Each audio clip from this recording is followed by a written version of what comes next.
આજ ખેલે તહેવારમાં બહુ યાર ભીડ છે યાર, મંદિરમાં જવા જેવી જગ્યા નથી. હા ભાઈ, મંદિરમાં ભીડ તો બહુ છે, પણ તમે ચિંતા ન કરો, હું તમને દર્શન કરાવી દઈશ, એ પણ વીઆઈપી દર્શન. પણ 500 રૂપિયા લાગશે ભાઈ. આર્યા તમારા 500, હાલો વીઆઈપી દર્શન કરાવી દો. અરે યાર, આજ મંદિરમાં બહુ ભીડ લાગે છે. જોયું ને કેવડી મોટી લાઈન છે.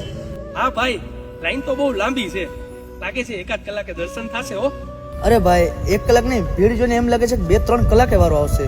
તમે એક કામ કરો, મને 500 રૂપિયા આપો, હું તમને વીઆઈપી દર્શન કરાવી દઉં. કરાવી દેશો દર્શન? અરે ભાઈ, 100% કરાવી દઈશ. એક કામ કરો ભાઈ, હું તમને 500 નહીં 5000 રૂપિયા આપું. ભગવાનને કહો બહાર આવી અને મને અહીંયા દર્શન આપે. શું વાત કરો છો? ભગવાન થોડા બારે આવે, તમારે અંદર જવું પડશે ભાઈ. 50000 રૂપિયા આપું. ભગવાનને કે મારા ઘરે આવીને મને દર્શન આપે. અરે ભાઈ, તમે ગાંડા થઈ ગયા છો? ભગવાનને તમે શું સમજો છો? તો તમે શું સમજો છો ભગવાનને?